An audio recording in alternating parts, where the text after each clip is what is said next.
Do you need duct tape for David in the chair? Because I said I'm holding you at knife point to do this video.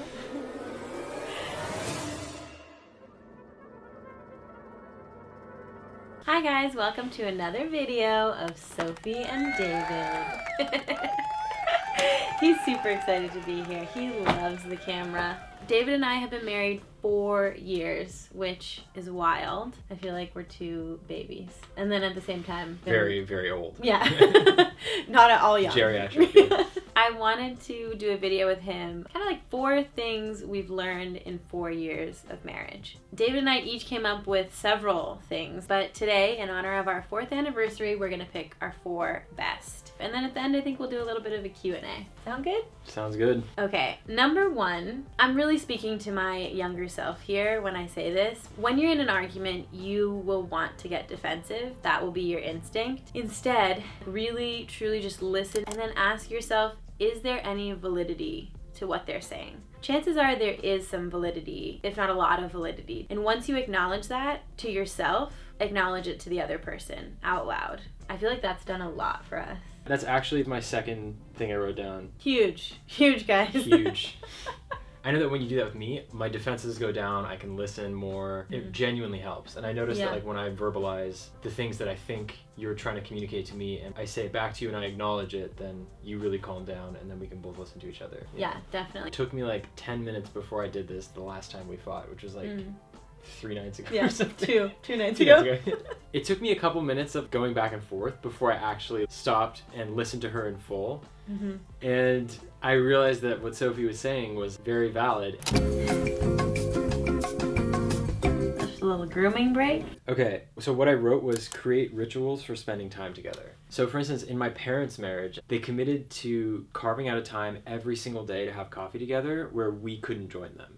And it wasn't that long, it was only like 30 minutes, but it was a practice that they developed because my dad was working really long hours, like my mom was dealing with my sister and I being insane children. And they still do that to this day. In our relationship, I find like the days where I'm happiest are the days where we get time in the mornings. I feel like our kind of ritual has been like make coffee and go on a walk, or go on a walk to a cafe. It gets us up, it gets us outside, gives us time that we can spend together and we're not on our phones, which is really nice. Just like get outside together. Yeah. I feel like going on walks together has been so nice. It's not like it like solved something in our relationship, but it just like has added so much to our relationship. Yeah, I love that. I love you. I love you.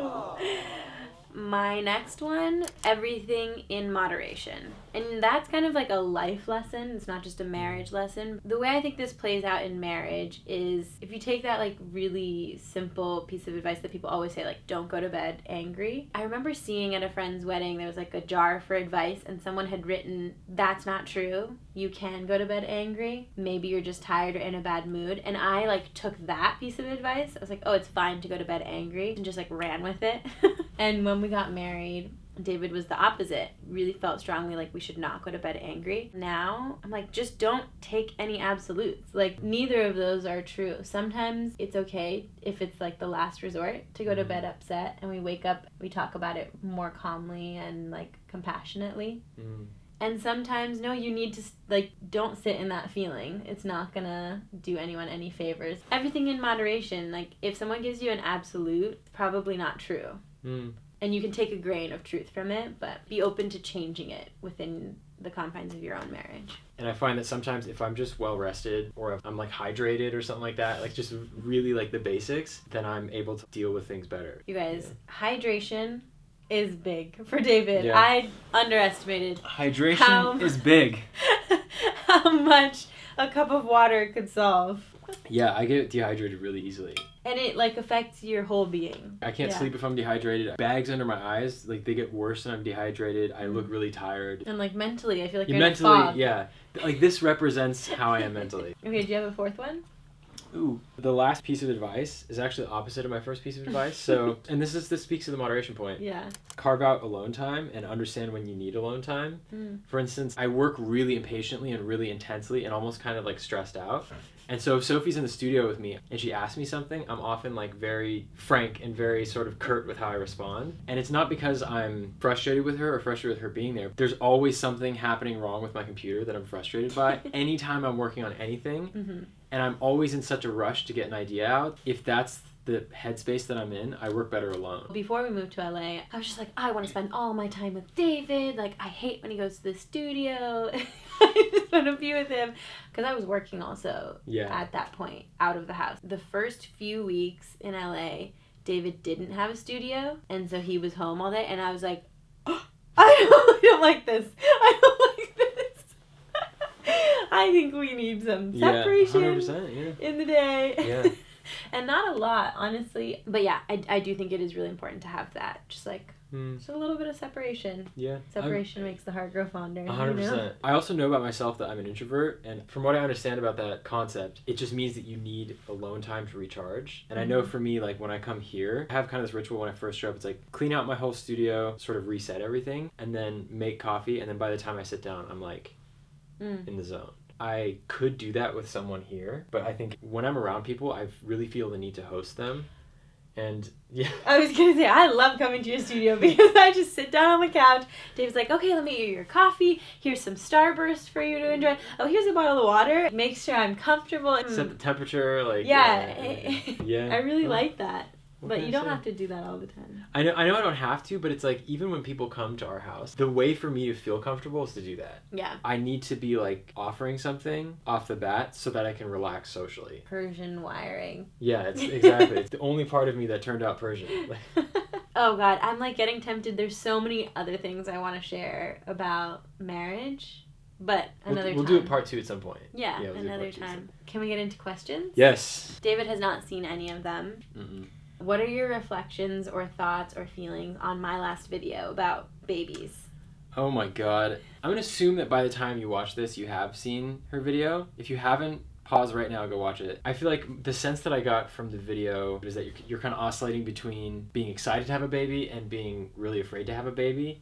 Mm-hmm. For most of my life, I just wasn't interested, did not think about it at all. Mm-hmm. Yeah, just like not excited to have a baby. But I've met a bunch of people recently who are like close to my age who have awesome lives and their kids are rad. I'm starting to see myself a little bit in the role of a father down the line, and I'm very slowly starting to get excited about that, but I'm not swinging back and forth like you are. There's like a gravity warp on like this end of the spectrum. Every time it swings a little bit closer to being excited, but being excited is on like that wall, you know what I mean? If you met David when I met David, like this is huge for him to say this. I've always thought about when my kid is not a baby, I just think of that as a liability. Like it's a soft, squishy thing that I might accidentally like bump. Whenever Sophie wants to have a kid, like we'll have a kid.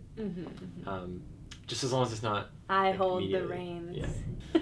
But I know that once I have a kid, I will be extremely stoked. Yeah, you will be. Also, when we had Stevie, you were like obsessed with her. You were I stressed was over very her because stressed, you wanted to protect her, but you loved her. Yeah. I feel like this is a common theme in our relationship. I was Groomzilla. I was I was freaked out about Stevie the whole time. I'm an anxious person. I run on like 10 with everything I feel at all times. So like, yeah. I'm nervous.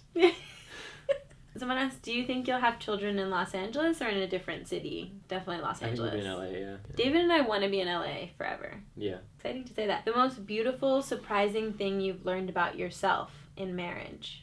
I've really learned to laugh at myself, which I was completely incapable of doing. Yeah, he has grown a lot in that aspect. Sophie's British sensibilities are just starting to like chip away at my armor. Yeah.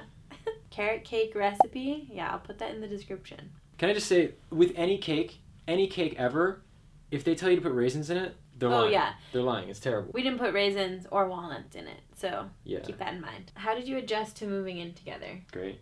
David and I moved in together when we got married. The first month, I think, like for instance, my etiquette was something that really frustrated her. I was like, the point of a spoon is to bring food into my mouth. It doesn't matter how I'm holding that. Like, it just needs to get into my mouth. And she's like, that's not how the world works. For the record, You ape. That's not how the David's world etiquette works. has barely changed.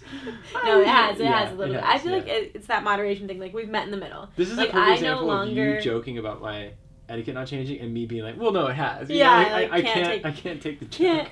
No, well, I wasn't joking.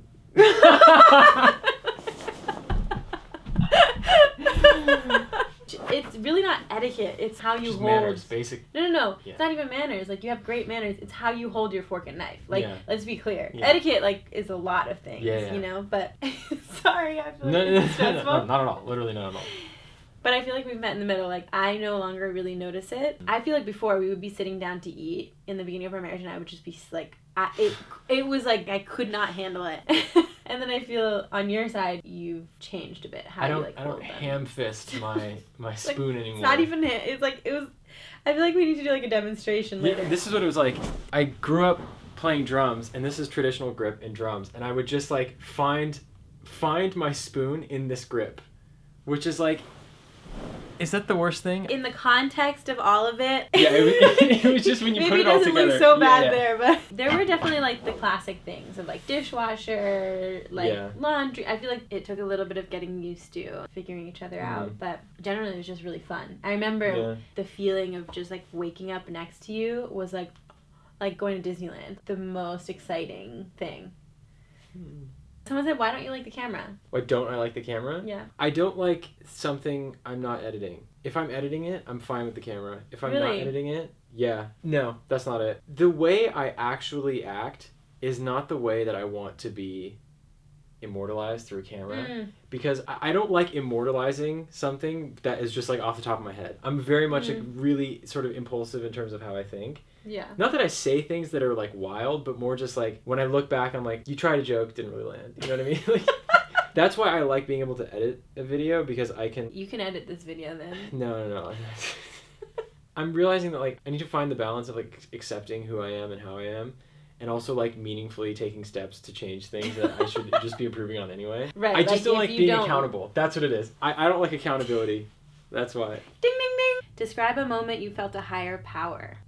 I've written about this before on Instagram, but basically David and I had been friends for several months before we acknowledged that we liked each other and we wanted to get to know each other better. The conversation that we had that was basically us telling each other we liked each other. We were sitting in the library at NYU and David was like, so, and I knew, oh my God, okay, it's happening. It's happening right now. This is it. This is the moment. David's gonna like tell me he likes me. We both knew. Yeah, we knew. Am I ready for this conversation? I don't know if I'm ready. How do I feel? As he started to talk, I wish there was a way to like replicate this. The sound gets droned out. You know, my voice? I heard what you were saying, but it was like there was no sound anymore. And everything went like kind of still and quiet.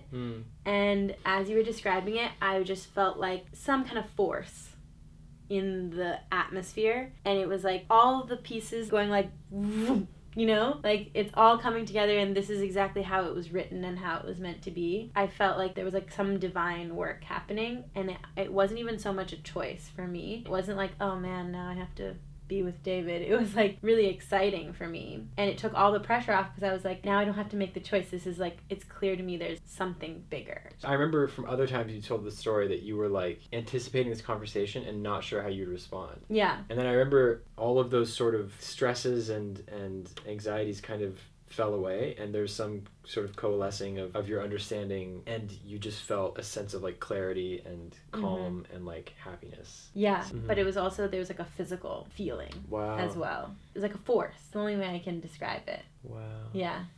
Okay, let's see if there's one other question. Oh my gosh, there's a lot more. Okay, this is the last one. There's a lot, but did I say that? There's a lot of them. No, okay. Do you surprise yourselves regularly? You surprise me on the regular with your music. It just like continually blows my mind because it's something that I can't even fathom. Like I cannot fathom how somebody creates a song. Or lyrics. David's an incredible lyricist. I didn't know that until recently. I feel like in the last year and a half or so. Well, also it helps because I feel like a lot of my lyric writing is building off of my bandmates' lyric writing. So I get to coast off of a lot of like the best of her work. Yeah. The biggest widening of my vision as it related to like who you were when you designed the flowers for our wedding invitations. They were so tastefully done. Over the next year, you started drawing and realizing drawing is this thing that is kind of opening this new channel in terms of like how I understand you, because it became pretty clear to me that you're really good at telling stories, and also telling stories is really important to you. Like the way you tell story, you're very similar to your dad in that way. I was putting together all these other things I knew about you. Like I knew that you wanted to study photojournalism, but then you went into education. You had been making these stop motion films in high school and making these other films in high school, and then suddenly when I got her this camera actually for her birthday in 2020, God, that was only a year and a half ago. So the second video you made, the Copic marker video you made, I'm like, oh my God, she's a filmmaker, she's a YouTuber, because it puts together everything that you're good at. And so I think just discovering this like incredible intuition that you had, even when you were describing like me writing songs, I rarely come in with a really specific idea of what I want. I just kind of explore, and my intuition completely takes over. So it's like as soon as I hear that right kick drum sound, I just run with it. And I think that you're that way with videos as well. The way of identifying what someone's strength is the thing that their back of their mind can do, not the front of their mind. It's like if you can learn to observe yourself in a way that you can know what the back of your mind is really good at, things you don't even know you're good at that just flow out of you, that's the key to like finding your connection point with God, or like your artistic expression point. That happened when you started making YouTube videos. Or at least I observed that. It's like you have a fear that's like removed. Like I have this veil of fear for me. You have that completely removed. You have like the storytelling in place, drawing ability in place. You have the taste in place. Like you know how to design a space really nicely, which is important in YouTube videos. And you're good at telling stories, and then all of that is mixed with no fear. Like I'm crying. But it's true. It's like that's really sweet.